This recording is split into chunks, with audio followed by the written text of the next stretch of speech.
জয়গুরু জয়গুরু জয়গুরু।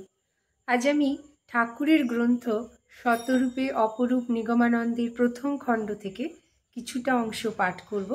আজকে আমার পাঠের বিষয়বস্তু হল পথের গুরু। লিখছেন শ্রী সুখদেব সেন। এই সুখদেব সেন হলেন আমাদের ঠাকুরের পরম ভক্ত, পরম শিষ্য ভক্তদের মধ্যে একজন। শ্রীযুক্ত ফণীভূষণ মিত্র তার ভাগিনেও, মানে ফণীবাবুর বাড়ি হাওড়ার বাড়িতে তার পুত্র ভাতুষপুত্র এবং এই ভাগ্নেও বড় হয়েছেন। তো তাদের যে ঠাকুরের প্রতি যে স্মৃতি, ঠাকুরের বাল্যকালের যে স্মৃতি, সেইটা নিয়েই তার যে অভিজ্ঞতা, আমি সেখান থেকে কিছু অংশ পাঠ করছি। ঠাকুর আসবেন 1 মাস ধরে তার প্রস্তুতি চলে। 7 দিন আগে থাকতেই একটা সাড়া সাড়া পড়ে যায় বাড়িতে। ঘর দৌড় পরিষ্কার পরিচ্ছন্নের কাজ চলে পুরোদমে। চাকর বাকর ছেলে মেয়েদের হাতে বাড়ির কর্তা গিন্নি পর্যন্ত ছোট বড় সবার প্রাণে চাঞ্চল্য জাগে। সকলের কাছে এই চাঞ্চল্যের কারণ এক নয়। ঠাকুর যাদের ঠাকুর, অর্থাৎ আমার মাতুল ও মাতুলানির যাদের পরমারাধ্য দেবতা, তারা দেহ মন ও সংসারের যাবতীয় বস্তুকে পবিত্র করে তুলতেই অধীর। আমরা যারা ছেলে মেয়ের দল একটা ভাবী উৎসবের আনন্দে ছটফট করতে থাকি, আর চাকর বাকররা তাদের কাজের পরিমাণ বৃদ্ধির ভয়ে উৎকণ্ঠিত ও মনে মনে অসহিষ্ণু হয়ে ওঠে। তবে উৎসব আনন্দের ভাগ তারাও কিছু পাবে এই ভেবে খানিকটা উৎসাহিতও বোধ করে হয়তো। মোটের ওপর 7 দিন আগে বাড়িটা যেন প্রাণবন্ত হয়ে ওঠে। ঠাকুর বা পরম আরাধ্য দেবতা ঠিক কী বস্তু আমরা তখন বুঝতাম না। শুধু জানতাম তিনি একজন অত্যন্ত জ্ঞানী গুণী ব্যক্তি ও সাধারণ মানুষের অনেক উঁচুতে। তা না হলে আমার ছোট মামার মতো অমন একজন শিক্ষিত ও বুদ্ধিমান লোক, যিনি কোনো জিনিস বিনা বিচারে গ্রাহ্য করতে চান না, মানে ছোট মামা মানে ওই ফণীভূষণ মিত্রের কথা বলছেন, তিনি তো উকিল ছিলেন, তার কথাই বলছেন। তো তিনি কেন এই মানুষটিকে, মানে ঠাকুরকে, এমন ভক্তি করেন? শুধু এই সরল বিশ্বাসেই ঠাকুরকে ভক্তি শ্রদ্ধা করতাম। আমাদের শিশু মন আনন্দে মেতে ওঠার কল্পনায় খুশিতে বিভোর হয়ে যেত। সে আজ কত কালের কথা। ছোট মামা দীক্ষা নিয়েছিলেন সম্ভবত 1325 বা 26 সালে। আমার তখন বয়স 6, 7 কি 8। ঠিক কবে থেকে ঠাকুর হাওড়ার বাড়িতে আনাগোনা শুরু করেছেন তা আমার মনে থাকার কথা নয়। ঠাকুর আমাদের বাড়িতে এলে কত লোকের দেখা পেতাম, কত অদ্ভুত অদ্ভুত গল্প কানে আসতো, আর ভোজের বা কত রকমারি। সব মিলিয়ে যেন একটা মেলার উৎসব চলত। কিন্তু যাকে নিয়ে এই মেলার আয়োজন, তার দর্শন পেতাম অথবা তাকে দর্শন দিতাম আমরা 2টি বার, সকাল ও সন্ধ্যায় প্রণামের বেলা। তখন সে তো এক অদ্ভুত অনুভূতির বস্তু ছিল আমাদের কাছে। সার বেঁধে সিঁড়ির মাথায় দাঁড়িয়েছি সকলে। সম্মুখে দরজা দিয়ে ঢুকলে দোতলার যে দালান, সেইখানে দর্শনার্থীদের সঙ্গে দেখা করবার জন্য ঠাকুর বসতেন। 203 নম্বর বাড়িটি যারা দেখেছেন তারা বুঝবেন কোন জায়গার কথা আমি বলছি। কে জানে কেন বুক ঢিপ করতো একটু একটু। কে আগে ঢুকবে তাই নিয়ে সামান্য ঠেলাঠেলি হতো। শেষ পর্যন্ত রোজই দলের সর্দার আমাদের দাদাকে, মানে শ্রীকৃষ্ণপদ মিত্র, আমার বড় মামার বড় ছেলে, তাকে দাঁড়াতে হয় লাইনের মাথায়, খানিকটা ইতস্তত করা। আবার তারপর তার ইঙ্গিত পেয়ে আমরা এক পা করে এগিয়ে গিয়ে একটি স্থির ধীর ভাবগম্ভীর বিরাট পুরুষ, যেন একটি প্রতিমূর্তি কিন্তু সজীব, পায়ের কাছে ঠক করে মাথাটি ঠেকিয়ে কোনো মতে প্রণাম সেরে নিতাম। তার চোখের দিকে তাকাবার সাহস হতো না। যদি কখনো চোখ তুলে তাকে দেখতাম, তখন সে যদি তার কাছ থেকে একটু মৃদু হাসি বা একটা ছোট্ট কথা "কি রে" শুনতাম, তবে কৃতার্থ হয়ে যেতাম।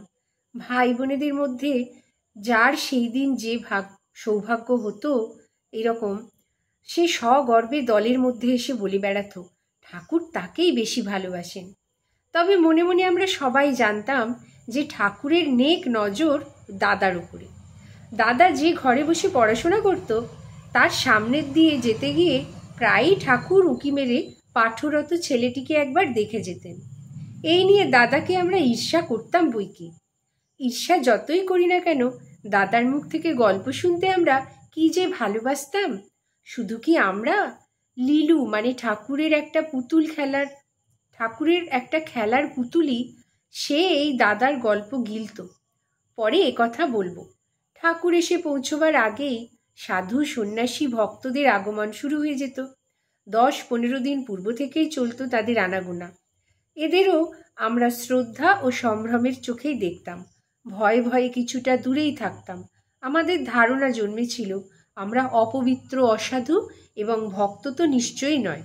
সুতরাং এদের সঙ্গে এক আসনে বা এক শ্রেণীতে বসা কি থাকার অযোগ্য।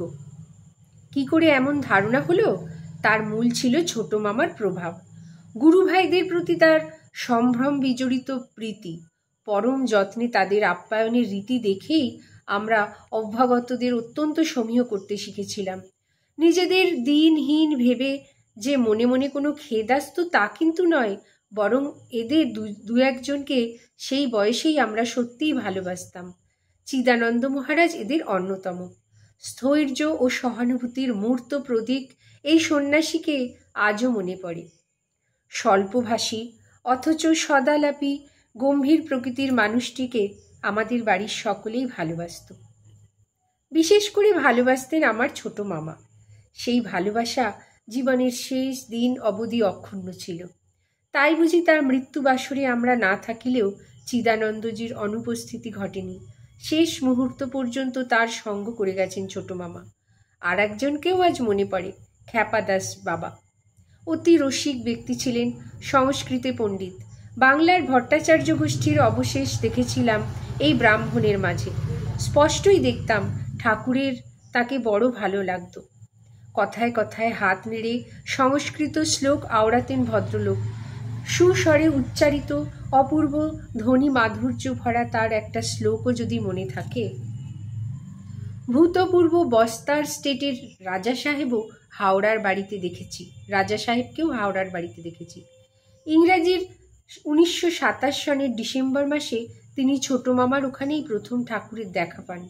ওই এক অদ্ভুত মানুষ, অত বড় একটা রাজা বলি কথা, কিন্তু কি তার ছেলে মানুষই। না ছিল তার রাজার মতো ভারী কি চাল, আর না ছিল গৌরব মানিত্যা। কি ছিল কেবল একটি তাজা প্রাণ।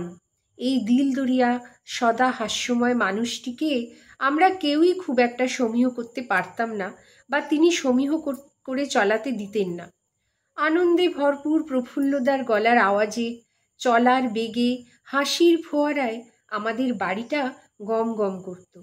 এসব না থাকলেই বোঝা যেত রাজা সাহেব চলে গেছেন বা তখনকার মতো অনুপস্থিত। তার সেই ঘর ফাটানো হাসি যেন ভেসে আসছে দূর অতীত হতে। সেই সঙ্গে সঙ্গে মনে পড়ে তার বিচিত্র দৌরাত্ম্য। উদ্ভাবনী শক্তি ছিল প্রফুল্লদার। নিত্য নতুন খেলা বের করে ফেলতেন তিনি। কখনো চাদরখানা তার অজান্তেই একটি চেয়ারের সঙ্গে বেঁধে দিব্যি গল্প জুড়েছেন। হঠাৎ তাকে কাছে ডাকলেন বা চেয়ার থেকে উঠে দাঁড়াবার জন্য উপলক্ষে সৃষ্টি করলেন। বেচারি উঠতে গিয়ে দেখলেন একখানা চেয়ারে সশব্দে চেয়ারও তার সঙ্গে অনুগমন করছে। সব ঘর ভরে উঠল প্রফুল্লদার হাসির গমকে। ছোট মামার বৈঠকখানার লোহার চেয়ার থাকত। কখন রাজা সাহেব কাকে দিয়ে খানিক গরম পিচের তাল রাস্তা থেকে আনিয়ে একটি চেয়ারে লাগিয়ে রেখেছেন কে জানে। সেই চেয়ারে জনৈক আগন্তুককে সাদর কৌশলে বসিয়ে আলাপ শুরু হলো। কথাবার্তা শেষ করে ভদ্রলোক উঠতে গিয়ে আবিষ্কার করলেন তিনি আর একা নন, তাহার দেহের দোসর জুটে গেছে। রাজা সাহেবের এইসব দৌরাত্ম্যের কথা, এই হাসির তোড় ঠাকুরের কানেও গিয়ে পৌঁছাত। ঠাকুর আর কি করবেন? পিতার স্নেহময় হৃদয় নিয়ে সেই সব তিনি উপভোগ করতেন। মানব প্রেমের ঔদার্য নিয়ে ক্ষমা করতেন। ঠাকুরকে রাজা সাহেব অত্যন্ত ভক্তি করতেন সেই বুঝতে বাকি ছিল না। কিন্তু আমরা যে ঠাকুরকে অত্যন্ত ভয় করতাম রাজা সাহেবের কাছে, তা ছিল সহজ ভাব। আমরা দেখতাম আর অবাক হয়ে যেতাম ঠাকুরের উপর প্রফুল্লদার কি জোর। তার কত আবদার, কত ভালোবাসার অত্যাচারী না ঠাকুর মেনে নিয়েছেন। তার অনুরোধে ঠাকুরকে এমন খাদ্য খেতে হয়েছে, এমন পোশাক পরতে হয়েছে যা এক ঠাকুরই পারেন। যুবক রাজার শিশুসুলভ রসমধুর ব্যবহারই বুঝি ঠাকুরকে আকৃষ্ট করত। তার কিশোর মনটিকেই হয়তো ঠাকুর ভালোবেসেছিলেন। আবার এও ভাবতাম, ঠাকুরের কি এমনই শক্তি আছে যে এত বড় একটা মানুষ তার সংস্পর্শে এসে বালকের মতো অকুণ্ঠ চিত্তে মিশছে সাধারণ বাঙালি গৃহস্থের সঙ্গে? আমি তখন বুঝতেই পারতাম না প্রফুল্লদা সত্যিই কোনো একটা নৈতিক বা আধ্যাত্মিক প্রেরণার বশবর্তী হয়ে ঠাকুরের কাছে এসেছেন কিনা। আমার যেন মনে হতো একটু স্নেহ বুভুক্ষু আত্মা ঠাকুরের গভীর ভালোবাসায় বাধা পড়ে গেছে। ঠাকুরের বাৎসল্য রসের ছোঁয়ায় ওই কিশোর চিত্তটি বুঝি প্রতি মুহূর্তে সঞ্জীবনী সুধায় সিঞ্চিত হতে চাইছে। তখন জানতাম না গুরু শিষ্যের মধ্যে এমনইতর সহজ ভালোবাসার আদান প্রদানই যে আধ্যাত্ম জীবনের মূল কথা। জয় গুরু, জয় গুরু, জয় গুরু।